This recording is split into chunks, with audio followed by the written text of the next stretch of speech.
건축의 역사를 통째로 바꾼 한 남자가 있습니다. 바로 프랭크 게리.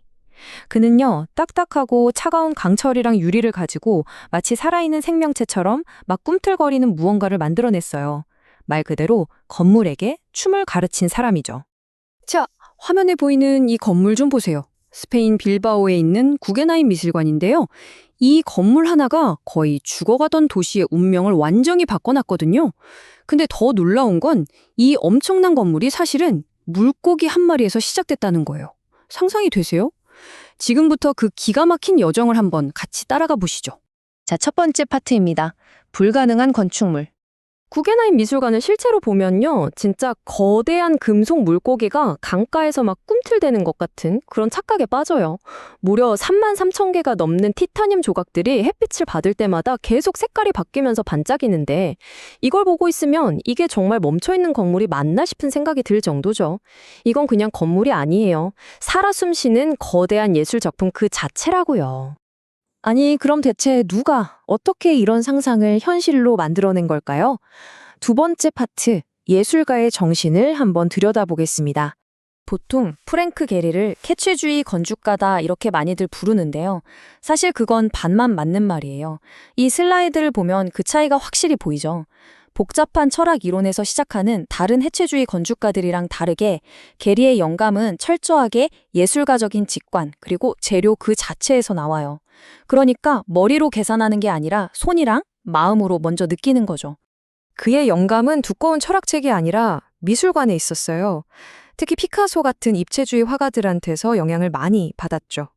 이 두 그림을 나란히 놓고 한번 보세요. 여러 각도에서 본 사물을 한 화면에 막 뒤섞어서 보여주는 입체주의의 방식 있잖아요. 게리는 그걸 그대로 3차원 건물로 완벽하게 옮겨온 거예요. 말하자면 그림의 언어를 건축으로 번역해낸 거죠. 그리고 그의 영감 중에서 가장 중요한 것, 바로 물고기입니다. 그는 평생에 어떻게 하면 멈춰있는 건물에 움직임을 담아낼 수 있을까를 고민했어요.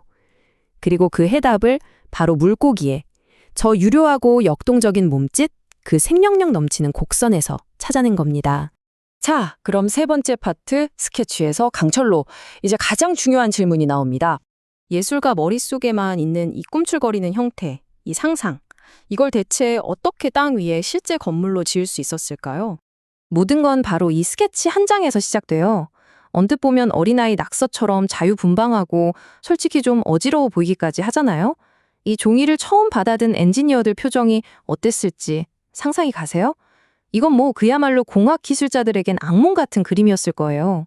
바로 그 악몽을 현실로 만들어준 마법이 바로 카티아라는 프로그램이었습니다. 이게 원래는 전투기 날개에 아주 미세한 곡면을 설계하던 항공우주산업에서나 쓰던 3D 프로그램이었어요. 건축계에서는 누구도 이걸 건물 짓는 데 쓸 거라고는 상상도 못했죠. 그야말로 혁명적인 아이디어였던 거예요. 비행기 만드는 기술로 건물을 짓겠다니 말이죠. 그 결과는 정말 놀라웠습니다. 카티아는 예술가의 자유로운 스케치를 수만 개의 정밀한 좌표값으로 바꿔줬어요. 덕분에 이 세상의 모양이 다 다른 곡면 패널 수천 개를 단 1mm의 오차도 없이 만들고 조립할 수 있게 된 거죠.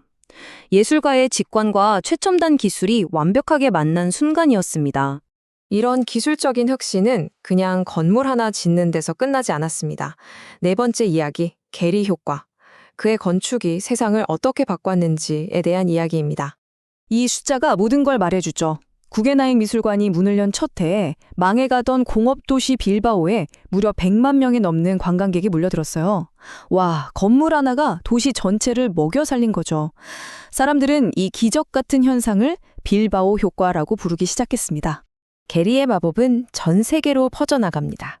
LA에 있는 월트 디즈니 콘서트 홀은 마치 바람을 가득 머금은 은빛 돛단배 같죠. 이게 또 너무 반짝여서 주변 건물에 빛이 반사되는 바람에 나중에 표면을 살짝 갈아냈다는 재밌는 뒷이야기도 있어요.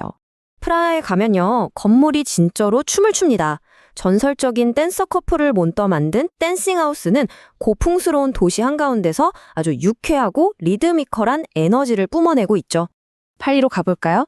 이번엔 거대한 유리구름이 둥실 떠 있습니다. 루이비통 재단 미술관인데요. 12개의 유리 돛이 빛을 흩뿌리면서 숲 위에 살포시 내려앉은 것 같은 정말 환상적인 풍경을 만들어내요. 자, 이제 마지막 5번째 이야기입니다. 살아있는 예술로서의 건축. 게리의 건물은 그냥 멋진 조각품이 아니에요. 주변 환경과 끊임없이 대화를 나누죠. 프랑스 아르레에 있는 루마타워를 보면 그 의미를 딱 알 수 있습니다. 이 반짝이는 금속 블록들이 프로방스 지역의 강렬한 햇빛을 그대로 반사하면서 하나의 거대한 캔버스가 되는 거예요. 시간에 따라서, 계절에 따라서 건물의 색깔과 표정이 계속해서 변합니다. 말 그대로 살아있는 외벽인 셈이죠. 그리고 이런 그의 철학이 가장 아름답게 표현된 곳 중 하나가 바로 서울에 있습니다. 루이비통 매종 서울을 한번 보세요. 지붕의 저 부드러운 곡선은 우리나라 전통춤인 동네악 춤의 소매자락에서 따온 거고요. 건물 전체의 단단한 형태는 수원화 성의 기하학적인 구조에서 영감을 얻었다고 해요. 게리가 직접 이렇게 말했습니다. 한국의 전통에는 아주 깊은 수학적 논리와 시적인 감수성이 함께 있다고요. 그는 그냥 겉모습만 흉내낸 게 아니었던 거죠. 한국 문화의 핵심을 이해하고 자신만의 건축 언어로 재해석해서 존경을 표현한 겁니다. 결국 프랭크 게리는 우리에게 보여준 겁니다. 건축이 단순히 사는 공간을 넘어서 도시의 감성과 활력을 불어넣는 하나의 살아있는 영혼이 될 수 있다는 걸요. 그의 작품들은 우리에게 마지막으로 이런 질문을 던지는 것 같습니다. 만약 건물에 정말로 영혼이 깃들 수 있다면 우리가 사는 도시는 앞으로 무엇을 꿈꿔야 할까요?